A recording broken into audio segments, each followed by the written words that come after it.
We now backtrack to last week where a big trade involving an NFL quarterback did occur. The Eagles traded Carson Wentz to the Indianapolis Colts for a 2021 third round pick and a conditional 2022 second round pick that could wind up being a first rounder. The trade reunites Wentz with coach Frank Reich, and Wentz will take over for the retired Philip Rivers. Meanwhile, the Eagles appear poised to turn the keys to their offense over to Jalen Hurts, although they are expected to bring in some competition for the second year quarterback. So, Drink, this one seemed destined to occur as the offseason has progressed. I see this as a clear win for the Colts. What say you? Oh yeah, absolutely. Here's the deal. Like once again, the question always remains: who won this trade? And I'm always one of the believers that the best player wins in the trade. Carson Wentz was the best player in this trade. Carson Wentz. Never mind just Carson Wentz. You got to look at the destination and the point of origin, and this will make a lot more sense. Here's the deal. We talked about this weeks ago when the Eagles hired Nick Sirianni, and he had that press conference, and he had a hard time getting through it, and he made the comment, "We got two starters." No, the hell you don't. You wouldn't be here if you had two starters. Like, and we understand why he said what he said because you're supposed to say that in your introductory press conference. But if you've been doing this longer than a little bit, you know when you hear some bull and when it's the truth. And then we also thought, okay, this was a move to keep Carson Wentz, but I don't know how strong of a move this is because what I think was missing in the whole context of this Philadelphia Eagles situation was we assume, well, a lot of people in media and fans assumed, unless you was an Eagles fan, that Carson Wentz had a problem with Doug Peterson. But that wasn't the issue.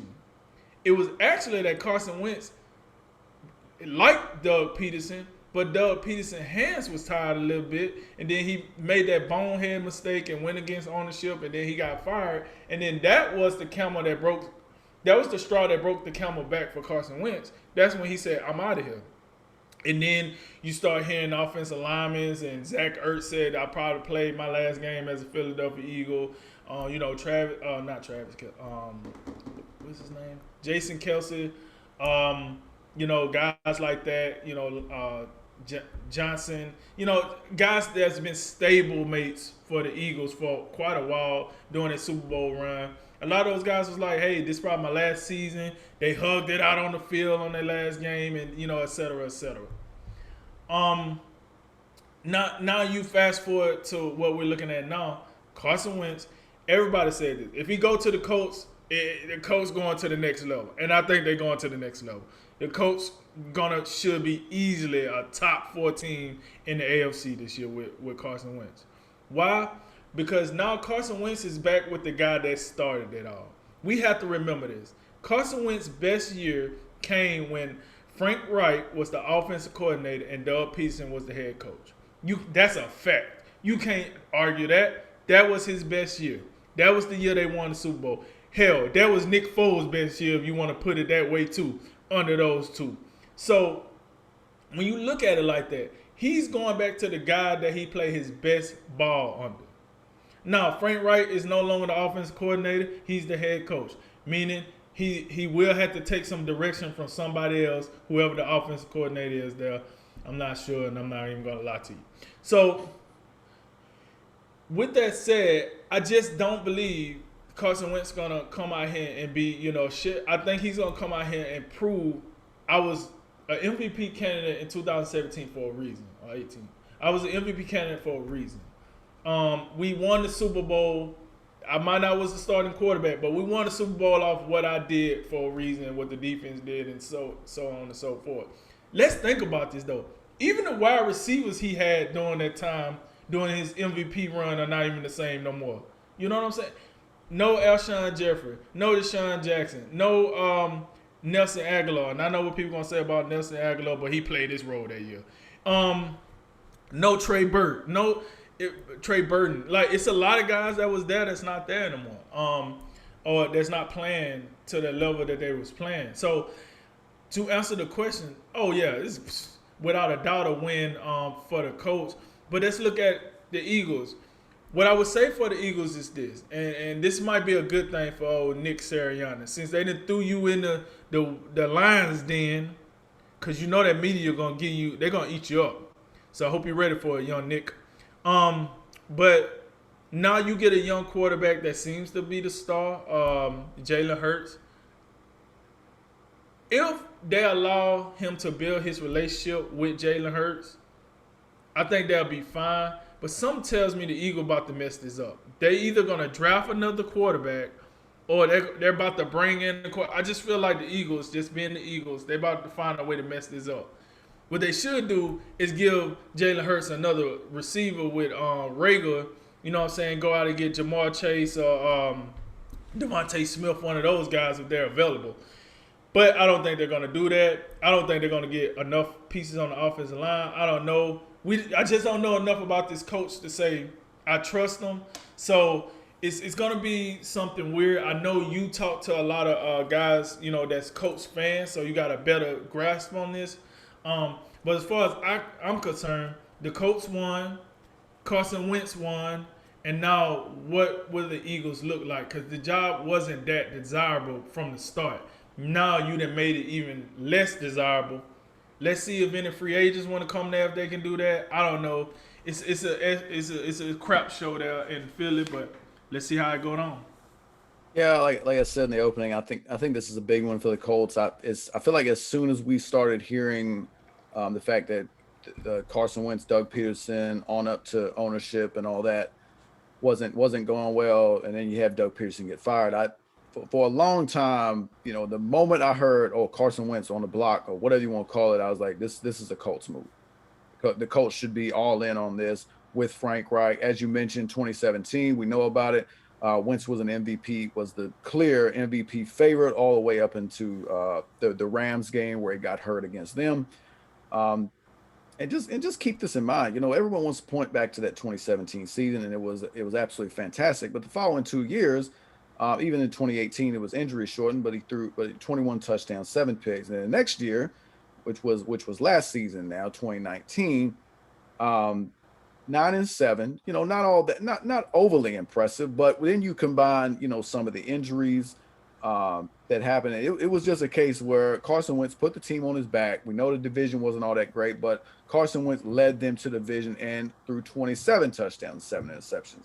So he had a situation there where in a 3-year stretch, 17 and 19, the man threw 81 touchdowns and 21 interceptions. Now, we know everything just completely disintegrated last year. It just, I believe in the end, it became too much to overcome. He needed a little more help outside of Miles Sanders, who I thought was pretty good.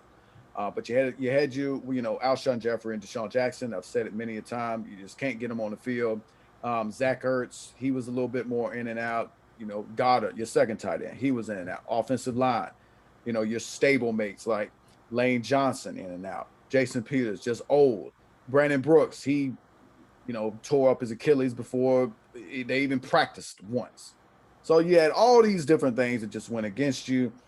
Defensively, they were okay, but they just one of the problems with Philadelphia, it seems to me, is a lot of their stable pieces that have kind of been just since around the Super Bowl time, whether it be, you know, Lane Johnson, Jason Kelsey, Fletcher Cox, Brandon Graham. Those are probably the four I'd start with. You know, they haven't really, those guys still remain, but what has Philadelphia really added, you know, in the draft to kind of restock? Because I think Philadelphia's in a world of hurt right now. And I think that they're going to be set for a rebuild here shortly. And it's just because they just haven't drafted well. And you go back to kind of, even though, you know, no disrespect to Jalen Reagor, but that seemed like a Justin Jefferson play, you know, in my mind. And I think perhaps in, you know, yours as well. And they go a different way. But even beyond that, where's really the young talent on this team? Outside Miles Sanders and then everything else. There's not a lot of names that come to mind for Philadelphia to give you some belief, because eventually guys like Fletcher Cox and Brandon Graham and some of your, you know, really good offensive linemen, those guys are aging. They're not getting younger. And those are your foundational pieces. And I just don't think they've done a really good job of reloading. And I think, you know, that's going to spell trouble for them this season and beyond. I think it spells trouble for Howie Roseman too. I don't know how much longer Howie Roseman is going to be the general manager. Now, with that being said, and also to this, I don't know if I've ever seen a situation like Philadelphia, which disintegrated so quickly.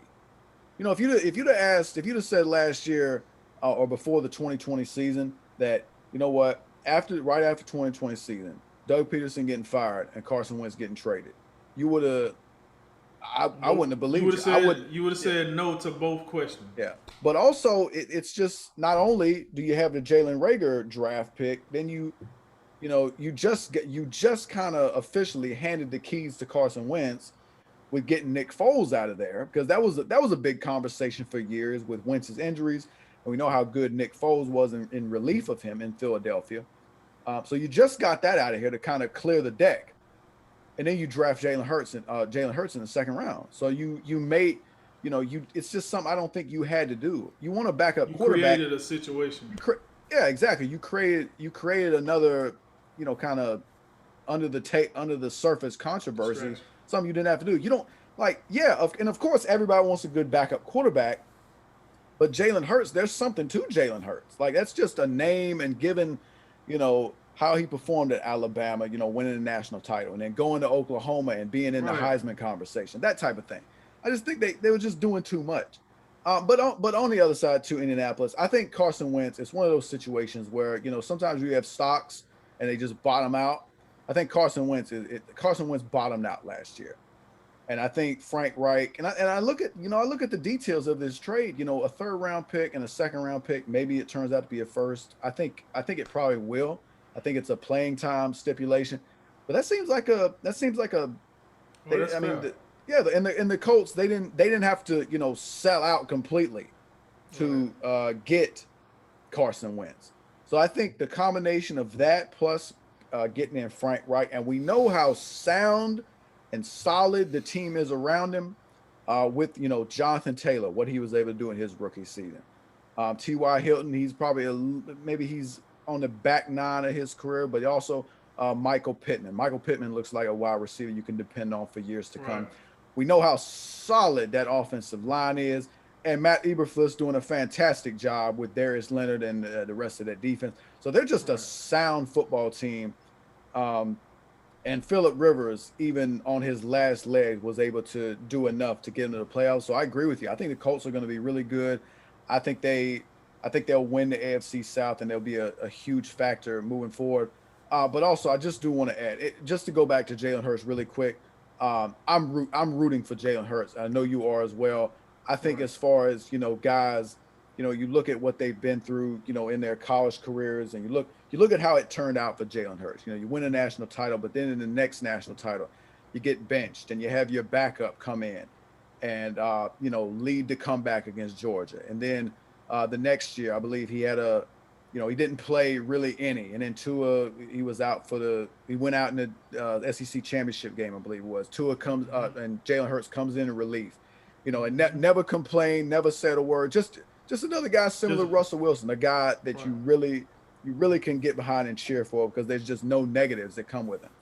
And because of that, and I hope he has all the success in the world. But as I said, when they made the switch last season, I'm unsure, and I think it may be too much to overcome because I think Philadelphia is trending in the wrong direction, and unless they have a great free agency and they knock out the draft, they hit the draft out of the park.